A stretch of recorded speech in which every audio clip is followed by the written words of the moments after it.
If you're looking for free digital art software, Krita offers an overwhelming amount of customization options, shortcuts, and more, but in this video, we'll just start with a simple character using the basic tools and functions offered in the program. So first things first, we want to open Krita up. Mine's below here. It's going to have this colorful icon with a paintbrush over it, and this is what you'll see when you open it up. I'm going to press the new file button or Ctrl+N to open up a new canvas. And here you can input your canvas dimensions. I'm going to stick with what I have so far. I'm going to press create, and this is what we have. On the left here is your toolbox. Probably looks pretty familiar. And to your top here, we have your toolbar. This probably looks a little different. And to your right, we have our color selector, our layers, and our brush library down here. All these individual panels are called dockers, and you can grab them and move them around so you can organize your workspace as you see fit. And the tool options here change depending on what tool you'll have selected on the toolbox. If you go to your settings up here, go to dockers. This menu that pops up will show basically every single docker you could ever open in Krita. So if you also delete one, say your tool options, whoops, you can always go back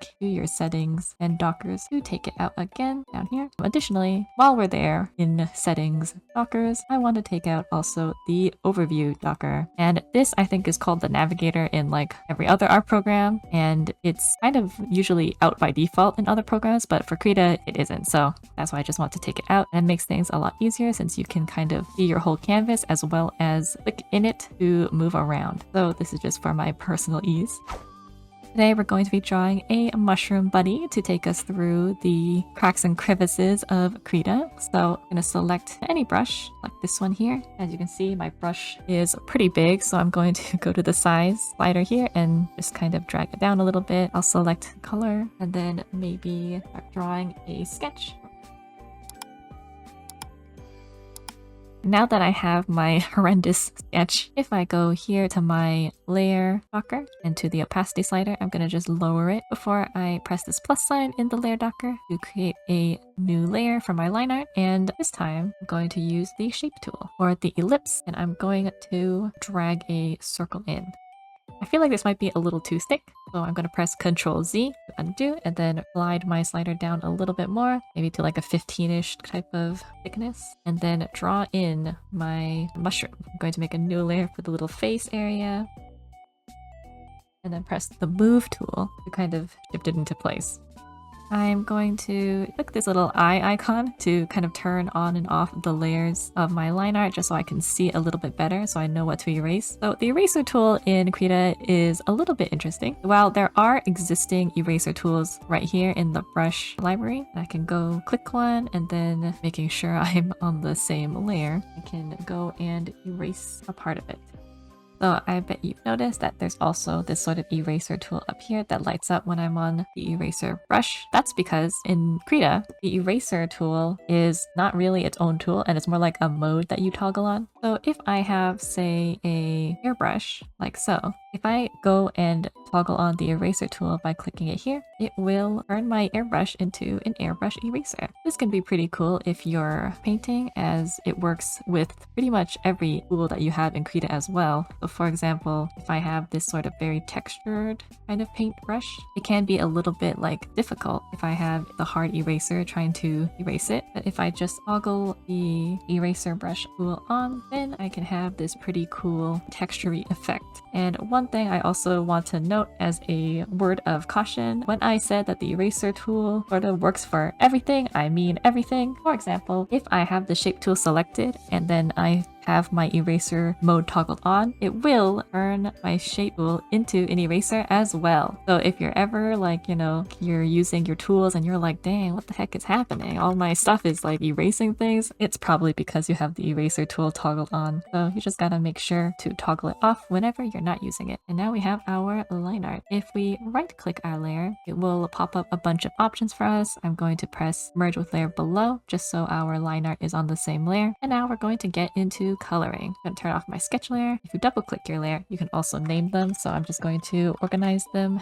as well while we're here. Above my sketch layer and underneath my line art layer, I want to create a new paint layer. This is going to be our coloring. I'm going to go to our fill tool here on our toolbox, and I'm going to select a reddish color. This seems mushroomy enough for us. And then I'm going to press fill. You'll notice that when I had my eraser tool selected in the brush library, like so, when I press fill, it erases. This is because when you have the eraser brush tool selected, it will automatically toggle the eraser tool on. So you might want to be a little bit cautious about that. So remember to have an actual hard brush selected at some point. So we have our fill tool, our red color, paint layer, and I'm going to fill. This looks pretty good so far. For the face, it's sort of like an off-white color, like so. So I'll just double click this and call this base color, and then create a new layer on top of that for our shading. So this is where coloring gets a little bit complicated, because unlike in other programs where you would normally use clipping layers or a bunch of other things to color, what we want to do is probably select both layers. You basically select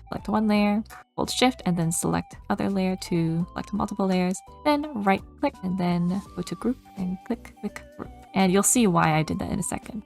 I pressed space to operate my hand tool so I can move the canvas around. Our mushroom has polka dots, so there are two ways we can go about adding polka dots. The first is on our base color layer. If I go to this sort of checkerboard icon here and I click it, this is called the alpha lock. It will lock all the transparency and make sure that I can't paint on anything other than what's already been painted on. So that means, try as I might, I won't be able to go out of lines using my sort of polka dot color. So this can be pretty good if I want to, like, you know, put in my polka dots like that. This works. This is totally fine. However, if I want to like add shading to the polka dots, but maybe I don't want to add shading to anything else, like say for whatever reason, maybe I want to add blue shading. Now it's a little bit difficult since I'll be like coloring on all the colors. To make things even more complicated, if I did want to erase something, like if I wanted to make these polka dots smaller, if I wanted to erase it, it'll just end up erasing everything because we're all coloring on the same layer. But that's not ideal. So what do? Make a new layer above our base color, make sure these layers are in a group like we did before. And on our new layer, we're going to add our gray polka dot color. All right, but hold on there. Now we are going out of lines, and that's not what we want either. Well, if we go here to this little A or fish looking icon here and we click it, it will clip our gray polka dot color to our base color below. And Krita is interesting in that you can only really do this sort of clipping function in a group layer, like if you grouped everything together, because what happens is if we ungroup this, say like out of the lines, the reason is because it's not really a true clipping function. It's called inherit alpha, and what it does is that, similar to the alpha lock, it will lock everything so that you can only affect what's already been painted. However, inherit alpha will read the entire canvas's colors, including the white background, as like something you've already laid down, which is why your gray color will affect it. So if I went to the background layer and turned it off, you'll notice that it clips perfectly because it's reading the background color as an actual color as well. The way we get around this is by grouping these layers together so that it will only read whatever is in the group as a color to clip to. So we have our polka dotted layer clipped properly. We can start coloring. So if I create another layer over here on top of the base color but under the polka dots, because I want to add some shading to like the actual mushroom, I'm gonna go to our gradient here this time, and I think I will try going with like a sort of blue, and then just click, then drag my line in a diagonal motion so I can add this sort of gradient color. So I'll just move that above our polka dots actually, and then just press inherit alpha, and then you see it magically clips, looking very nice. But blue isn't exactly what we want. So over here in our layer docker, above the opacity slider, it says normal. I'm going to click that and then maybe move it to multiply, and then move the opacity down a little bit. I'm also going to make another layer for the eyes. I'm going to select our ellipse tool again, and then change the size down a little, and then make like some eyes. I can just draw one eye, like fill tool it, go to the layer, and then right click, and then just duplicate it, and then press the move tool here and move it out. If I hold shift before I even like touch anything, then try to move it to the side, and then I can just right click it again and then merge with the layer below, just so we can get the eyes on the exact same layer. This will be a little easier for us to move around. Now, I'm just going to do some housekeeping and double click each layer to organize it and rename it a little bit. Always useful to keep your layers clean and recognizable. on top of shading. We also want to create another layer for our lighting. Let me go back to our gradient tool here and select maybe a yellowish color for it, and then click and drag like that. Create this sort of lighting from this angle. If we press our inherit alpha button here, it will clip nicely, and then we can just set it to maybe color dodge for a much brighter adjustment. You can always click the move tool, so in case you want to like move the lighting around a little bit. As you can see, I can kind of shift it. Now for the eyes, I can click the alpha lock here. Using my brush, I can add in some eye shines. And in the brush library here, if we hover over these little dots in between the dockers, we can also resize them. So I'll just go to my brush library here. If you go down far enough and you see these sorts of brushes with the little raindrop little symbols next to them, these are your smudge tools. So if you're familiar with that, you can also click them and use them to smudge out these eye shines here to give it like a more dimensional look. Try not to go too overboard with it. Looks pretty cute. I think we could do a little better with the shading. So I'm going to create another layer and this time switch over to my airbrush tool. I'm going to pick maybe a purplish blue color just to kind of see how I like it after I inherit alpha everything. Well, I'm just going to try and paint in some more shading effects. You can help support us to make free arts education. Just join our Patreon and get special member perks like critiques and classes. So I kind of want to add like a little bit more to the face here, but I don't want it to kind of get into every other thing. So I'm going to go over here to my selection tools, grab this sort of bean looking dotted icon thing, which is your lasso. And I'm just going to sort of create a selection here and then go back to my brush so that I only paint on this little area that I've selected. Just like that. And then maybe I will toggle on the eraser as well, just to kind of push some of this back as well. This is just going to keep it a lot cleaner so I don't end up like messing up any other types of shading that I've put down already. It will just confine everything to that single area that I've already selected. Back to my good old hard brush and then try to add some of it in there to the sides. So just to deselect, you can simply get back to your lasso tool and then just click anywhere else on the screen.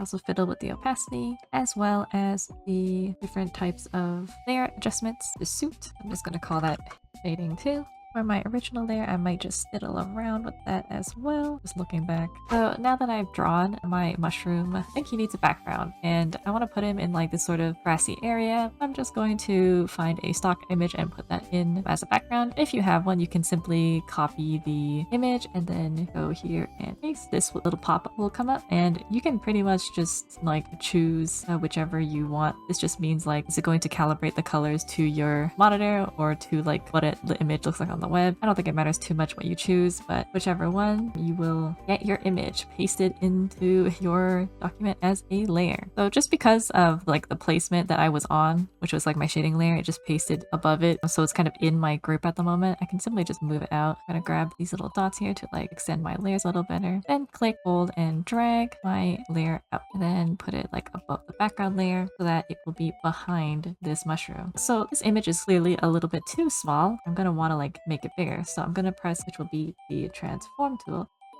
If I deselect, you can also click this little button here to transform whatever is on the layer you have selected. And I'm going to hold shift again and then just drag the background like up so that it looks a little bigger. It has this like interesting extra function here where if you kind of grab one of these like in between these like handles and this like arrow icon pops up, you can like warp your image.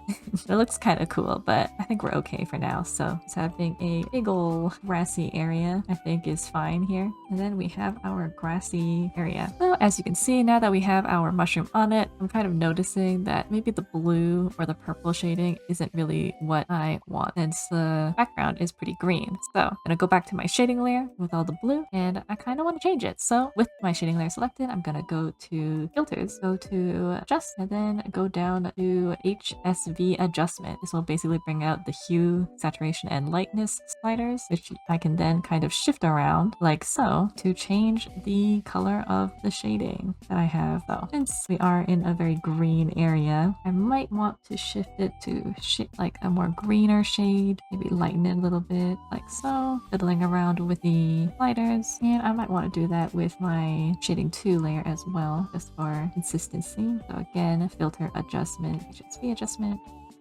like so. Now it looks a little bit more green. It looks a little bit more like it's kind of reflected light from the environment. Looks pretty good, but it does need like a kind of shadow. So I'm going to create a new layer and then click and drag this into the layer underneath the base color, and using, I guess, any like brush with opacity will work. I'm just going to choose sort of any darkish color and then kind of paint in like a little shadow here. I'll toggle my eraser on and off so I can kind of shape it a little better without making it look a little too weird. And then I can go back to my layers and then edit to multiply and lower the opacity maybe. Might click my move tool so I can move the shadow a little higher, and like so. The good thing about needing to group your layers to color in Krita, even though it may initially seem a little bit troublesome, is now you can kind of organize the layers a little bit easier. So for this group, if I double click it, I can change it to mushroom 1, and I say mushroom 1. That means I can also now, if I right click it, I can duplicate, and then now with my copy, I can move my copy around. So now I have 2 mushrooms, and all the layers that I have inside this group, I can move it around as one. And this can be pretty fun because I can also transform everything as well, which means maybe this mushroom guy needs a buddy. So holding shift so that I keep the aspect ratio, I can make the mushroom smaller. I can move this behind my big mushroom. I'll name this small mushroom. We can pretty much do whatever we want now for our finishing touches. I might add like just an extra layer thrown on top of everything, picking like some sort of reddish orange color just to add some like unity to like all the colors, but this is not necessary. And once you're finished like, you know, messing around with that, you can go to your crop tool here, which is one of my favorite parts, and then you just kind of click, hold, and drag, then release to get this sort of grid, and then you can kind of fiddle around with this in order to come up with a cool composition. Then you just press enter when you're satisfied and you have it cropped. If you're feeling particularly brave and you're certain that you will never touch this piece again, you can right click your layers and then a flatten image. It will warn you, because this is rather drastic, that it will merge all your layers together, so you'll lose all your layer information. I wouldn't really recommend you do this unless you are certain that you will never touch this again and you are done with it. The reason why you may flatten your image at the end is if you want to adjust everything, I guess, using like either your adjustment stuff again, and like you want to like your sliders and you want to just kind of put in everything, which is like, you know, a valid reason, I suppose, but personally I just think it's a little risky. Once you're finished with all of that, you can just go to file and then press save or save as. Something interesting with Krita is that it will normally just save as a Krita file. You can save it as a Photoshop or PSD so that you can open it and work on it in Photoshop if you see fit. And there we have it, our mushroom drawing in Krita. Join a virtual class to learn live from our professional artists, get creative assignments, individual guidance, and real-time feedback on your artwork. Start today and level up your practice. If you learned something new, please like and share this with a fellow art nerd. If you love receiving quality and free art education, subscribe. Here's a couple other videos you can check out next.